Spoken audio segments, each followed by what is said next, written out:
Santo Yohanes Maria Vianney yang imannya kita kenang pada hari ini.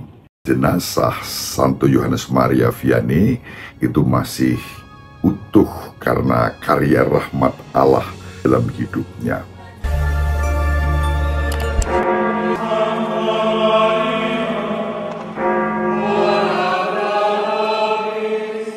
Dominus vobiscum.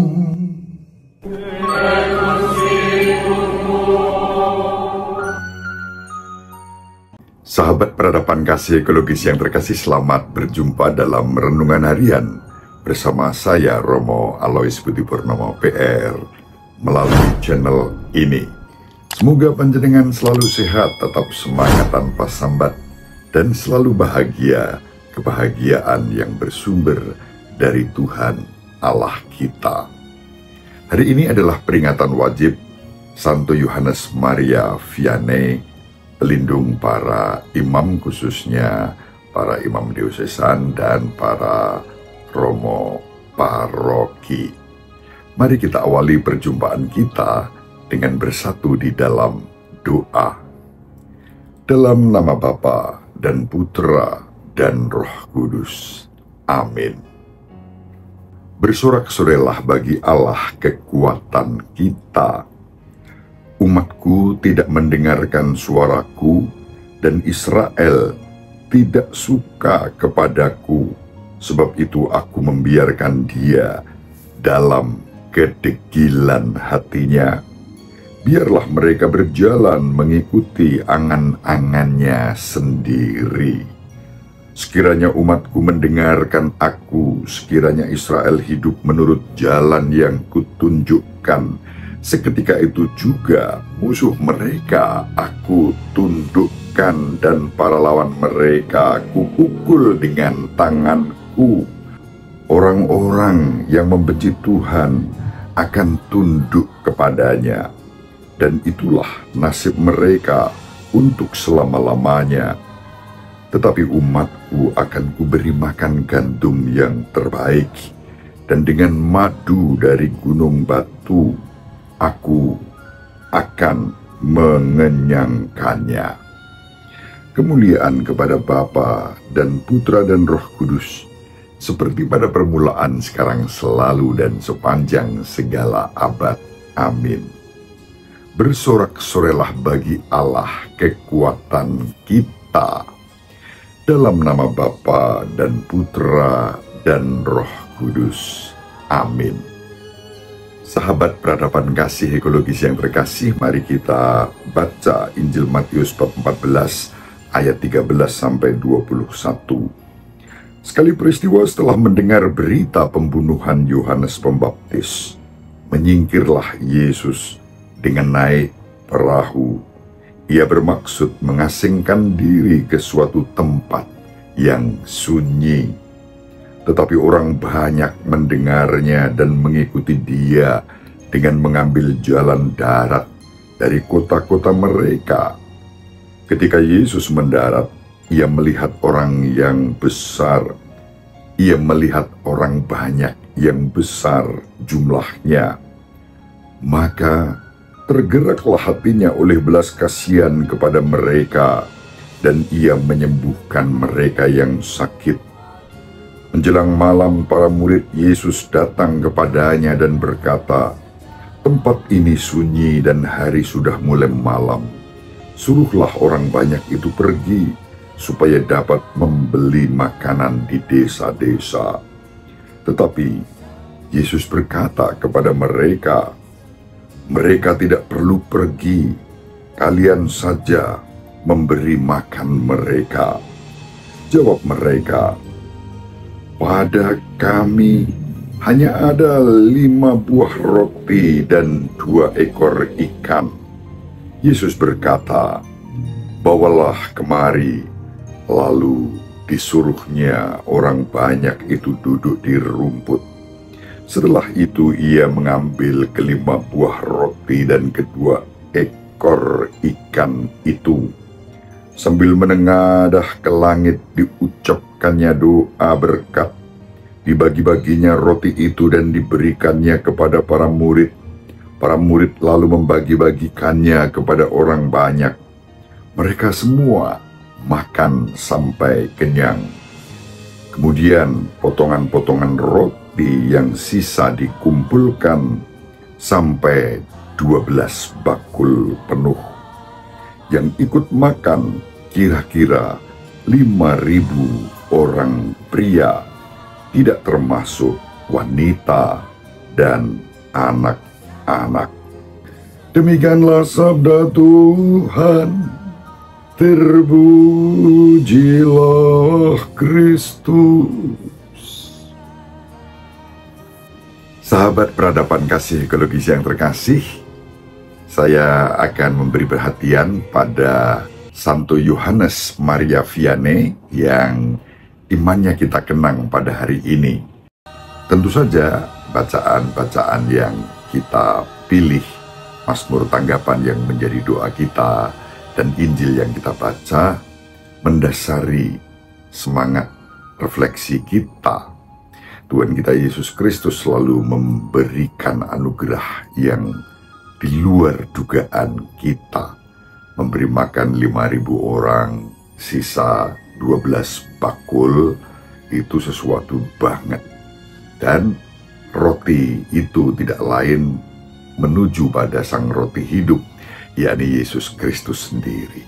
Roti hidup yang sama yang diwartakan oleh Santo Yohanes Maria Vianney, yang mengalami karya rahmat Allah yang tak terduga.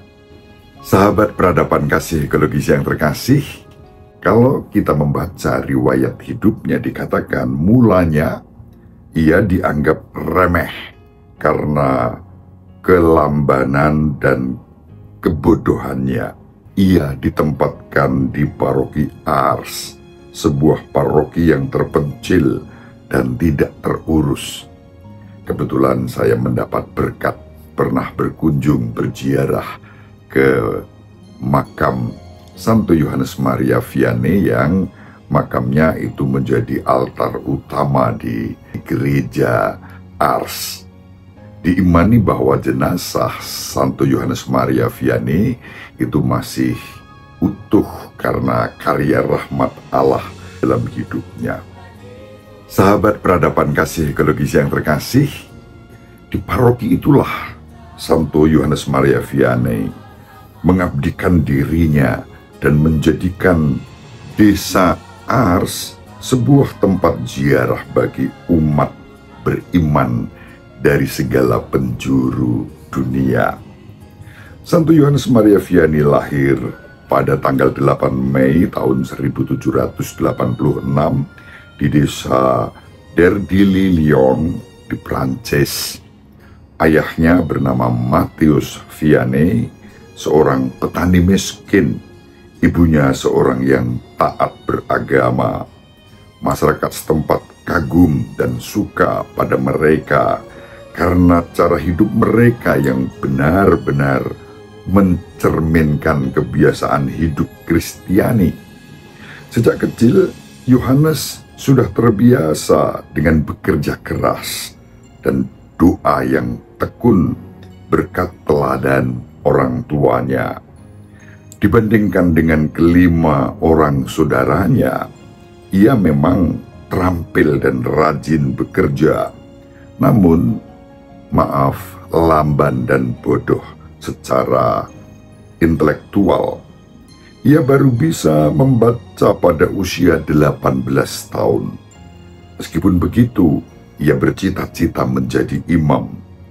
Pada umur 20 tahun, ayahnya dengan berat hati mengizinkan dia masuk seminari di desa tetangga, yaitu di École.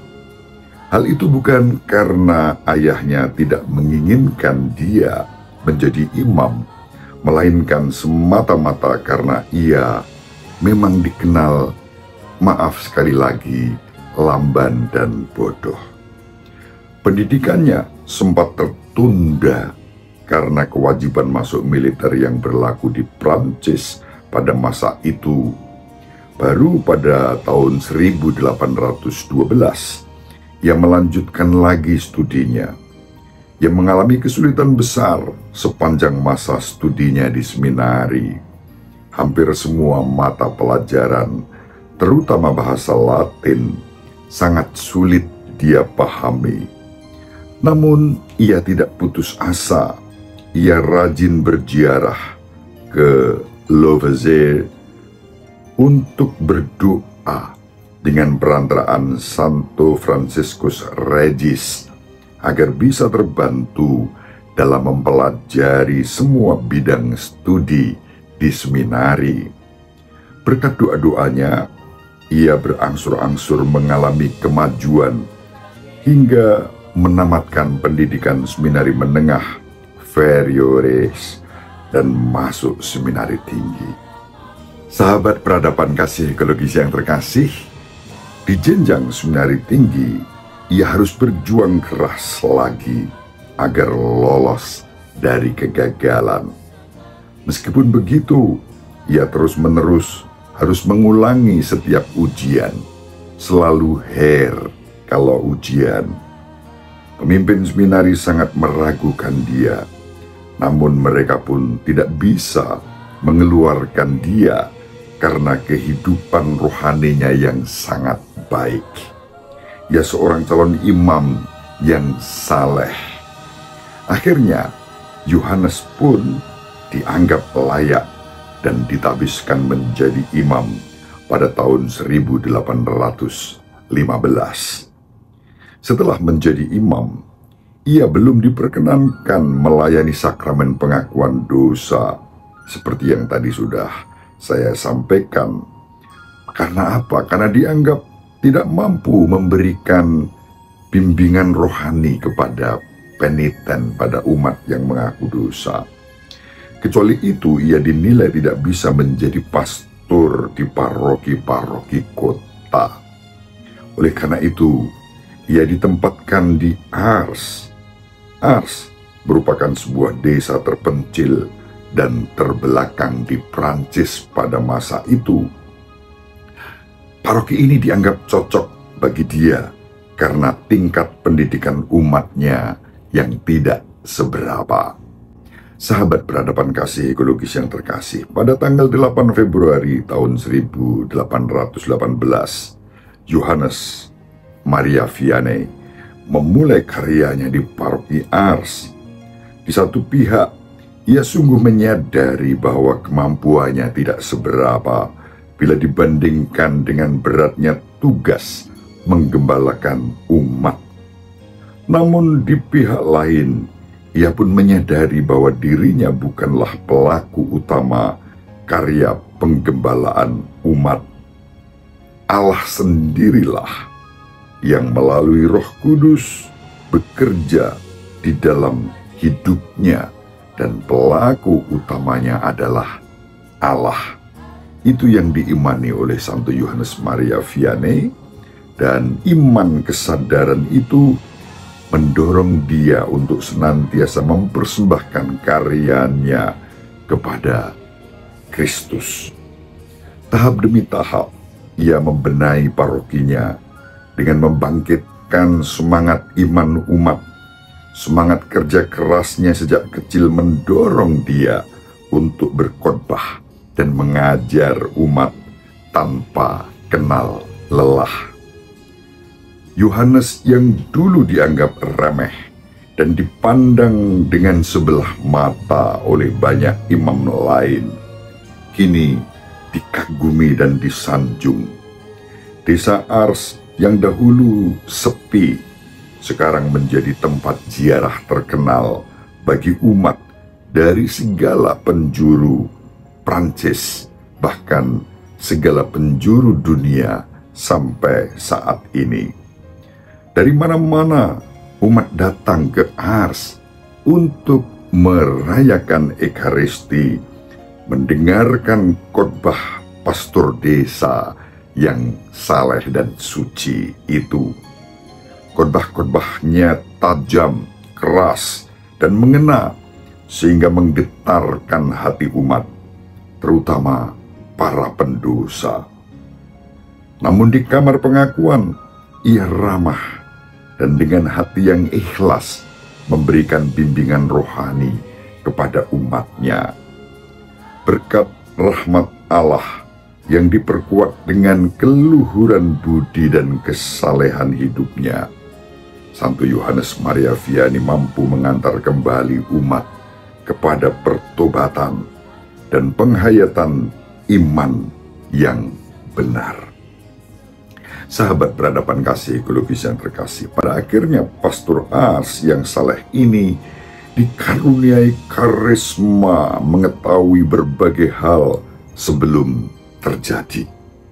Karisma itu dapat dilihat dalam pengalaman Nyonya Pause dari Saint Etienne. Pause datang mengaku dosanya di gereja paroki. Pastor yang melayaninya sudah tua, kurus, lagi lemah. Dialah Yohanes Maria Vianney. Dalam hatinya, ibu itu berpikir, tentu ini kesempatan terakhir bagiku menerima berkatnya. Namun tiba-tiba pastor tua itu berkata, "Bukan begitu anakku, 3 minggu lagi kita akan bertemu kembali." Ibu Pause terperanjat dan pulang dengan 1000 tanda tanya. Ia menceritakan kata-kata pastor itu kepada teman-temannya, dan persis 3 minggu kemudian, ibu itu meninggal dunia bersamaan dengan pastor tua itu, dan mereka berjumpa kembali di surga. Sahabat berhadapan kasih ekologis yang terkasih, Yohanes Maria Vianney tidak luput dari gangguan setan.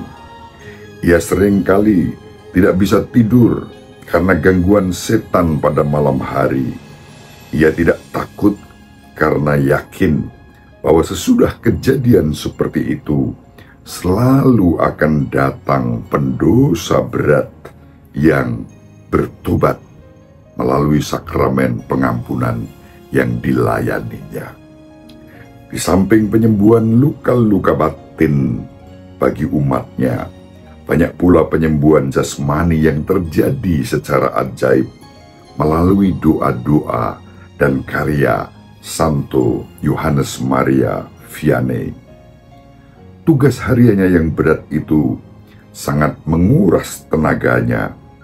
Beberapa kali ia meninggalkan Ars dengan maksud beristirahat di sebuah biara. Akan tetapi ia selalu diseret kembali oleh umatnya ke dusun Ars untuk pelayanan.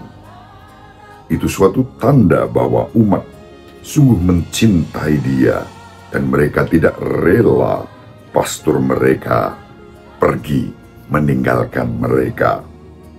Yohanes Maria Vianney mendampingi umatnya di Ars sampai maut menjemputnya pada tanggal 3 Agustus tahun 1859. Pada tahun 1925, ia dinyatakan sebagai santo oleh Paus Pius ke-11 dan diangkat sebagai pelindung surgawi bagi para pastor paroki. Demikianlah kisah yang bisa kita renungkan dari Santo Yohanes Maria Vianney. Sengaja saya membacakannya karena saya mengalami sendiri bagaimana saat 2 kali berziarah ke Ars, sungguh rahmat Allah bekerja dan melimpahkan kekuatan kepada saya yang lemah, rapuh, ringkih dan berdosa ini. Semoga bermanfaat. Ibu Maria dan Bapak Yusuf selalu mendoakan kita.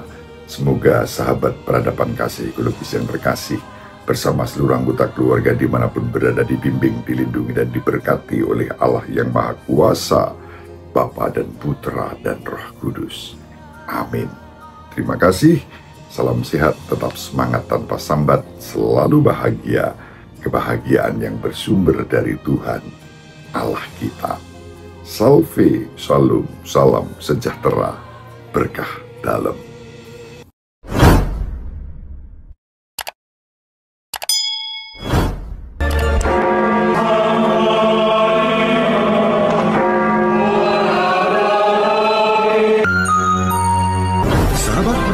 kasih yang terkasih, sampai jumpa pada episode berikutnya. Terima kasih atas kebersamaan kita. Salam peradaban kasih ekologis. Berkah dalam.